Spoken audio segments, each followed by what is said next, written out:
Avril Jenkins was in her early 70s, but tucked beneath an old heavy duvet in her king-size four-poster bed, she could easily have been mistaken for a child. Avril's messy grey hair was piled up into a topknot and held in place with a pink ribbon, then tucked beneath a hairnet. A frilly eye mask finished her nighttime look. She wasn't snoring, but she was breathing loudly as the air escaped through her slightly blocked nose. The thin hairs on Avril's exposed arm suddenly stood on end. A window or a door had been opened. Avril lifted her eye mask, held her breath and listened. Her eyes involuntarily flipped from left to right as though it might help her to hear better. The second she heard a landing floorboard creak, she flung back the duvet and sat bolt upright. Her toes landed in her fur-trimmed slippers. She bent quickly, put one finger behind each heel and pushed her feet home. As she stood, her hands slipped beneath her pillow, and by the time she was upright, she was armed with a fire poker. Avril wore cream pyjama bottoms adorned with butterflies and a pink vest top that was far too baggy for her old cleavage.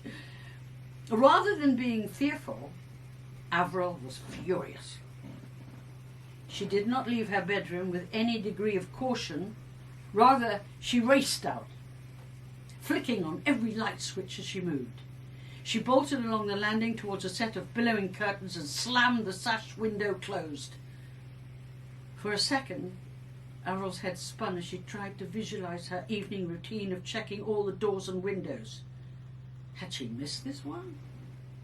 Truth was, she couldn't be certain of anything anymore. Floor-to-ceiling rosewood wall panels kept the landing dark, and even with the lights on, the heavy shadows taunted Avril's imagination with the prospect of her intruder being close. And then the distinctive noise from the sticky door handle linking the hallway to the kitchen told her that he was one floor below. Her left hand grabbed the balustrade whilst her right wheeled the poker above her head. "Get out! Get out! Get out!" she screamed. "I know it's you!" Avril tackled the wide, imposing staircase as quickly as she could, shouting all the way.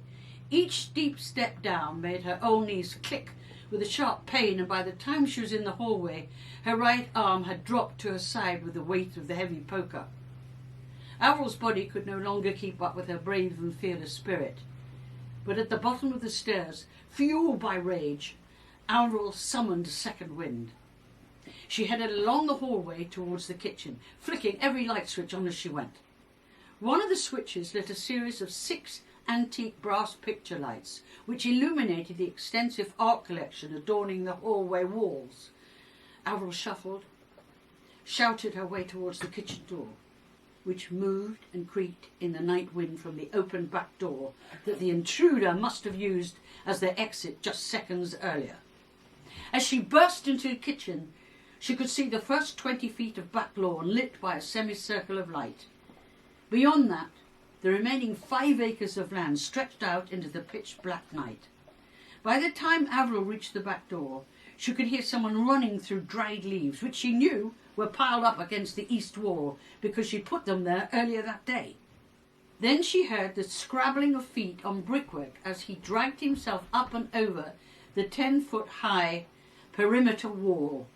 "I'm not scared of you, Adam. You hear me? This is my bloody home. Mine!" Avril scurried back into the kitchen, slammed the back door shut and slid the top and bottom bolts into place. She stood with her back to the heavy wooden door and panted until her breath returned to normal. All the while she listened, in case he had a mind to come back. Avril moved towards the dining room, leaning heavily on the large island in the centre of the kitchen.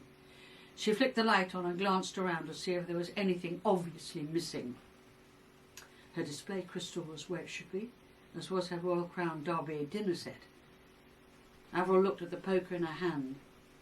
Her cold white knuckles were frozen in place as she slowly uncurled her arthritic fingers. Her joints felt like they might snap.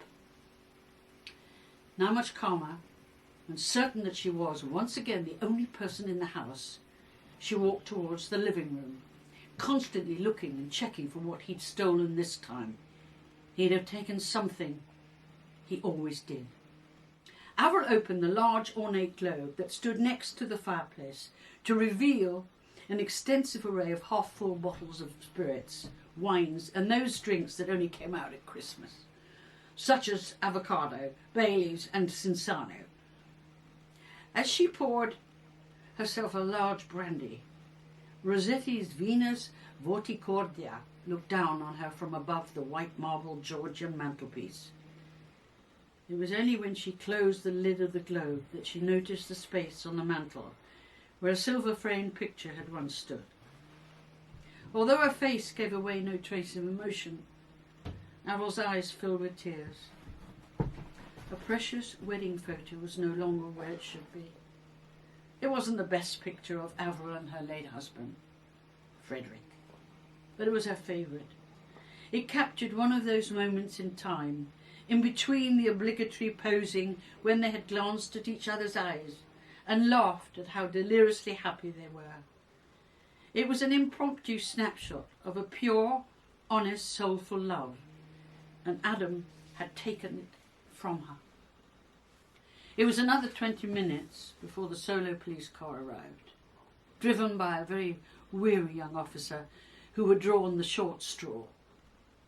He diligently took Avril's statement and added to the other 13, which all claimed exactly the same thing, that Mrs. Avril Jenkins' ex-lodger, Adam Border, was on a mission to slowly drive her insane.